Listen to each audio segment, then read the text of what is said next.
ಧರ್ಮದ ನಡೆ ಬಹಳ ಸೂಕ್ಷ್ಮ, ದುರ್ವಿಜ್ಞೇಯ. ಸುಲಭದಲ್ಲಿ ಧರ್ಮ ಮಾಡಿ ಅಂತೆಲ್ಲರೂ ಹೇಳ್ತಾರೆ. ಧರ್ಮ ಯಾವುದು?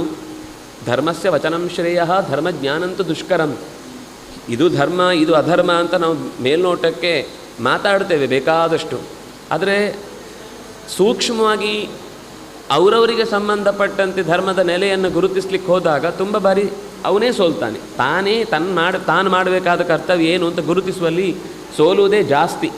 ಹೇಳ್ಬೋದು ಸರಿ, ಕೆಲವೊಮ್ಮೆ ಈಗ ದೇವಸ್ಥಾನಕ್ಕೆ ಹೋಗಿ ಬರುವುದೇ ಧರ್ಮ ಆಗಬೇಕಾಗಿಲ್ಲ. ದೇವಸ್ಥಾನಕ್ಕೆ ಹೋಗಿ ದೇವರನ್ನೇ ನೋಡಿದರೆ ಧರ್ಮ, ದೇವರನ್ನೇ ನೆನಪಿಸಿಕೊಂಡು ನೋಡಿದರೆ ಧರ್ಮ. ಅದು ಬಿಟ್ಟು ಇನ್ಯಾವುದಕ್ಕೋ ಪ್ರಸಾದ ಖುಷಿಯಾಗುತ್ತಲ್ಲ ತಿನ್ನಲಿಕ್ಕೆ, ಅಥವಾ ಇನ್ನೇನೇನೋ ಆರತಿ ಅರ್ಚನೆಗಳೆಲ್ಲ ಇರ್ತಾವೆ ಅಂತ ಖುಷಿಪಟ್ಟು ಓಡಾಡುವುದಕ್ಕೋ ಇದ್ದರೆ ಅದು ಉಪಯೋಗ ಇಲ್ಲ. ಹಾಗಾಗಿ ಮುಖ್ಯವಾಗಿ ಬೇಕಾದದ್ದೇನು ಅಂದರೆ ಉದ್ದೇಶ ಏನು ಅಂತ. ಉದ್ದೇಶ ಚೆನ್ನಾಗಿದ್ದಾಗ ಆ ಧರ್ಮದ ಚಟುವಟಿಕೆಯಲ್ಲಿ ಧರ್ಮದ ಅಡಿಪಾಯ ಗಟ್ಟಿ ಕೂಡುತ್ತೆ. ಉದ್ದೇಶವೇ ಇಲ್ಲದೆ ಹೋದಾಗ ಕಾಣುವುದಕ್ಕೆ, ಅದಕ್ಕೆ ಧರ್ಮಧ್ವಜ ಅಂತ ನಿನ್ನೆ ಒಂದು ಹೆಸರು ಬಂತು. ಅವನೇ ಬೈದ, ಧರ್ಮಧ್ವಜ ಅಂತ ಬೈದ ರಾಮಚಂದ್ರನನ್ನು. ನೀನು ಧರ್ಮದ ಪತಾಕೆಯನ್ನು ಹಾರಿಸಿದ್ದಿ ಹೊರತು ಧರ್ಮದ ಅಡಿಯಲ್ಲಿ ಇಲ್ಲ. ನಾವು ಹಾಗೇನೆ ಸತ್ಯನಾರಾಯಣ ಪೂಜೆಗೆ ಒಂದು ಕತ್ತರಿಸಿ ತೆಗೆದ ಬಾಳೆಯ ಗಿಡವನ್ನು ತಂದು ನೆಡ್ತೇವೆ. ನೋಡುವಾಗ ಏನು ಅದ್ಭುತ ಪೂಜೆ ಅಂತ ಅನ್ನಿಸ್ತಾ ಇರುತ್ತೆ. ಆ ಗಿಡವನ್ನು ಕೊಂದದ್ದಲ್ವ. ಅವನ್ನ ಹೆಸರಿನಿಂದ ಕರೆದು ನಡೆಸುವ ಎಷ್ಟೋ ಪ್ರಕ್ರಿಯೆಗಳಲ್ಲಿ ನಾವೇ ಧರ್ಮದ ದಾರಿಯನ್ನು ಬಿಟ್ಟಾಗಿರುತ್ತೆ.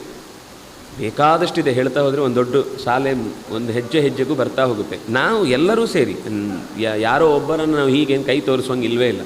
ಎಲ್ಲ ವಿಷಯದಲ್ಲಿ ನಾವು ಕೂಡ ಅದರ ಒಂದು ಮೇಲ್ನೋಟದ ಚರ್ಯೆಯಲ್ಲಿ ಮಾತ್ರ ಧರ್ಮ ಇರುತ್ತೆ. ಅದರ ಆಳದಲ್ಲಿ ಈ ಪ್ರಕೃತಿಗೆ ಅತ್ಯಂತ ಹಾನಿ ಆಗ್ತಾ ಇರುತ್ತೆ, ಅಥವಾ ಭಾವನೆಗಳು ಕೆಡ್ತಾ ಇರ್ತವೆ, ಅಥವಾ ನಮ್ಮ ಪೂರ್ವದ ಪರಂಪರೆಯನ್ನು ನಾವು ಮರ್ತೇ ಬಿಟ್ಟಿರ್ತೇವೆ, ಅಥವಾ ನಮ್ಮ ಹಿರಿಯರಿಗೆ ಅದರಿಂದ ಅಗೌರವ ಆಗ್ತಾ ಇರುತ್ತೆ. ಅದನ್ನು ನಮಗೆ ತೋರಿಸ್ಲಿಕ್ಕೆ ಧರ್ಮ ಅಂತ ಆಗಿರುತ್ತೆ.